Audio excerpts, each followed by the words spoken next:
Hello, and welcome to this week's edition of Friday Fuel. My name is Tiffany Lyman, and these sessions are brought to you by myself and my co host, Sarah Nickelberry.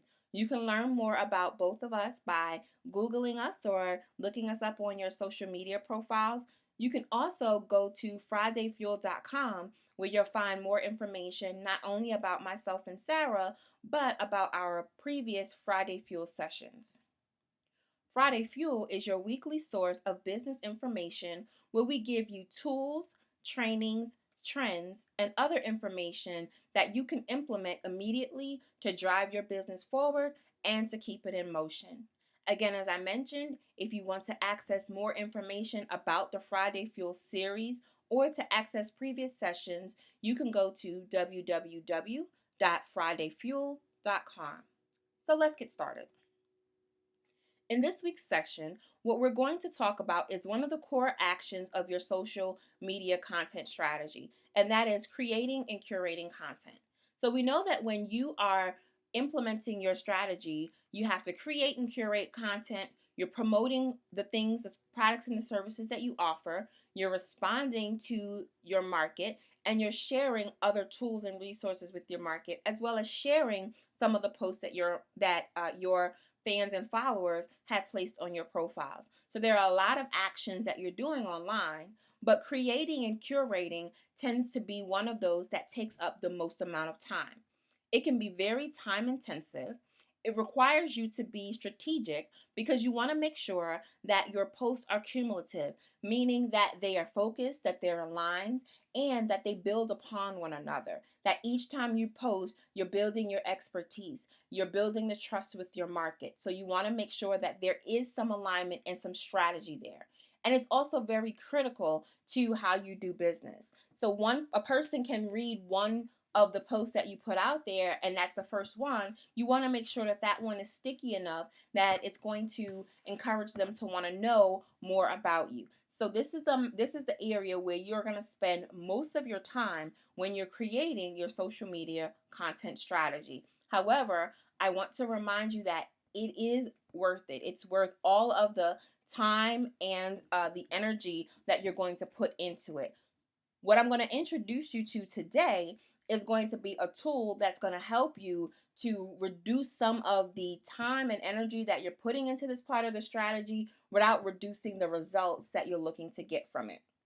Before I introduce you to the tool, I want to make sure that you already have your foundation set. This foundation is going to be a crucial piece of how you implement the tool that I'm going to introduce you to. This foundational piece that I want you to think about before you go to implement or download the tool is going to be determining the 3 to 5 core focal areas of your content. If you have participated in some of the previous sessions, then you've probably already heard me say this, or if you've been in our Facebook group, you've heard myself and or Sarah say this before, that you want to make sure you have a small number of focal areas that most of your content is going to be around. Of course, there are going to be times that you're going to post and share about other things, but you want to have some consistency so that people know when they come to your website, when they come to your social media platforms, and when they ultimately buy your products and services, they want to know what to expect. They also need to know how to share you because they want to know, okay, this person typically provides information around these areas. So when someone comes to me and they're looking for information in those areas, I now know who I can refer them to. So this helps you to create raving fans from your market, and it also helps you to teach your market what to expect from you. So figure out what those 3 to 5 core focal areas are, write them down, and allow this to be the bedrock of your content management strategy. The tool that I want to introduce you to is Evernote. And what you're going to do as a part of this session is you can actually go online and download Evernote. It is a free tool, and I'm going to give you one of the many ways that you can utilize Evernote in this session. And I'm pretty sure in future sessions, I will give you some other ways that you can utilize Evernote. Now, on our FridayFuel.com website, directly underneath this video, you're going to see the link that's going to take you to the website where you can download Evernote. and it's simply evernote.com. There's no affiliate codes or anything like that. You can go directly to evernote.com or click on the link directly below this video. You also want to go to the link to find this video because underneath it, there are also some other tools. So if you're viewing this through Facebook, take the time to go to the fridayfuel.com site and find the videos so that you can also access the other links underneath it. And what is Evernote? Evernote is a free online notebook that you can use to save, access, and share all types of information. What I like about Evernote is that it's a web application and not software. And what that basically means is that you are able to access the information that is saved within this application anywhere you have an internet connection. So what you put in Evernote will be available to you on your computer, on someone else's computer, on your laptop, which I guess that would be your computer, right?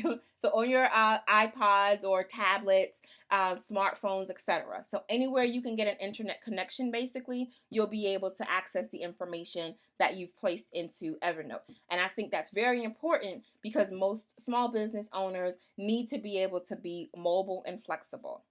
The types of things that you can save, access, and share from Evernote include text, audio notes, video notes, images, links, and attachments. And all of those elements that I just named to you are the same elements that you use to share on your social media platforms. Now, the way that you save information or that you collect information within Evernote is as follows. And we're going to start actually from right to left. So we'll start with tags. Tags are going to be the categories that you are going to use for the notes or the things that you're placing within Evernote. The tags are going to be what you're going to use for your core areas. So if social media marketing is one of your core focal areas, that will be one of your tags. Personal development, if that's one of your areas, that'll be your tag. Travel, etc., etc. Then you have your notes, the individual posts, the content, the images, etc., that you want to save and organize within Evernote. That's your notes. Multiple notes create your notebooks. So a notebook is a collection of notes. You determine what you want to name your notebook and what you want to place within it, but you want to make sure that it's organized in a way that's going to be helpful for you. And then if you have a stack or several notebooks that are about the same topic, but you want to keep them separate but be able to access them kind of in an organized way, you can create a stack or a collection of notebooks. So a good stack would be social media, and then you can have a notebook for Twitter, one for LinkedIn, one for Facebook, etc. For creating and curating content, what I would recommend that you do just to start out is to create 4 notebooks. Name 1 post, 1 post ideas, 1 links, and the other one media. Your posts are going to be where you're going to put things that are posts that you've already kind of put together and have put out there. Before you've posted them online, they're going to be called post ideas. Your post ideas can actually be content that you just want to reshare or something that you want to write something about. Links are going to be, of course, links to, again, things that you can share just as a link or a link to something that you want to research a little bit further. And media is where you're going to save videos, audios, and images that you want to attach to your post once you put them out there. The reason that you want to keep the posts that you've already put onto social media, you want to keep those is because this is what you can refer back to if you want to repost something, or if it's a blog post, if it's something that you want to make sure that you maybe create a series about so that you can have a few interlinking documents or articles. Next, and call it content. To create a stack, all you need to do is drag one notebook on top of the other and it will create a larger folder, and then you can just rename that. It's not necessary for you to create a stack if you don't have anything else within Evernote. I have over 25 notebooks, and so that's why I've went ahead and created some stacks, but I didn't have stacks in the beginning. So I just wanted you to know what they are, but you don't need to really use that right now. The next thing that you can do is just start creating your notes. So as you receive an idea about a topic that you want to share, an article that you want to write about, something you want to include in an article, or to research a little bit further, jump right onto your Evernote app, wherever it is, and you can go ahead and type that in, copy and paste it, whatever's most convenient for you, but start to save that stuff into Evernote so that you can go back to it when it's time for you to put together your content for the month or for the week. Inputting information into Evernote is just as flexible as Evernote itself. You can choose exactly how you want to enter your information. You can put it in through the mobile devices, through your laptop or your desktop computer, but you can also determine how you want to input it, meaning you can do it directly in the Evernote application.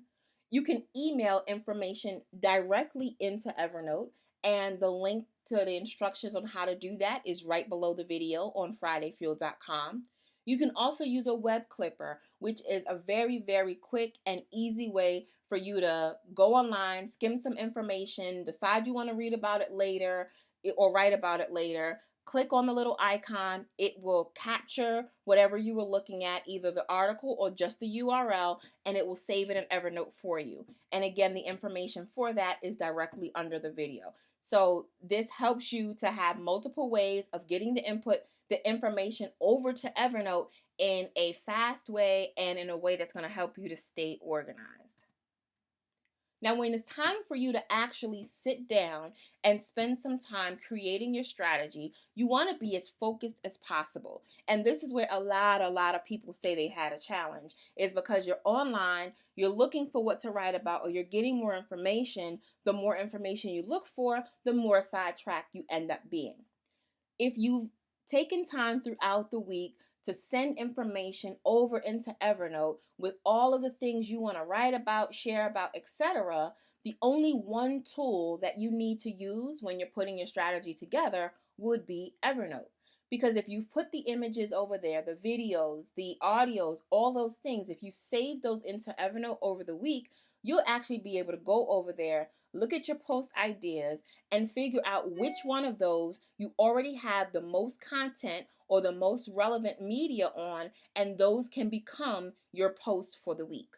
So you don't have to actually go back onto your browser and start to search for things, because you can save the actual web page right into Evernote, so you don't have to be online and be tempted to start looking at other things or to get sidetracked by other things. So this helps to keep your focus time extremely focused, and it also helps you to not forget something that you thought about earlier in the week, because you can send it over to Evernote, get it out of your mind, and continue doing whatever you were doing when the idea came to you. So you can, again, go in here, look through your post ideas, look through your past posts, look at the links that you've sent yourself, the images, all of those things. Look into that content notebook or that content stack and figure out what are going to be those things that you're going to develop for the week. And hopefully, this will help you to have a more focused strategy, have a strategy that allows you to put more meat into your content. So now you have images and you have videos and links that are all right there at your fingertips that you can put on there and help you to be a little bit more mobile. Instead of having to be right at home to think about what you want to post, if you have it waiting for you in Evernote, you can copy it and paste it, copy it from Evernote, paste it right into Facebook, post it, and then move on. So if you want to stay in the conversation, learn more about Evernote as well as some of our other tools and resources, please feel free to engage in our Facebook group. And again, you can find the Facebook group at yourbusinessfuel.com. When you go to that link, if you're logged into Facebook, it'll take you to the screen that's going to have you request access into the group. And once you receive access, you can look at our group guidelines and then jump right into the conversation. If you have questions that you want to submit that we can use for future sessions, you can send those emails to fuel@pearlsinpursuit.com, or you can simply put in a Twitter post and use the hashtag BizFuel at the end, and we will be able to get that, and we will incorporate that into our future sessions, or we'll use it for one of our open sessions, which we call the pit stop. So tune in for next week's edition of Friday Fuel. Until next time, stay fueled, stay engaged, and stay in motion.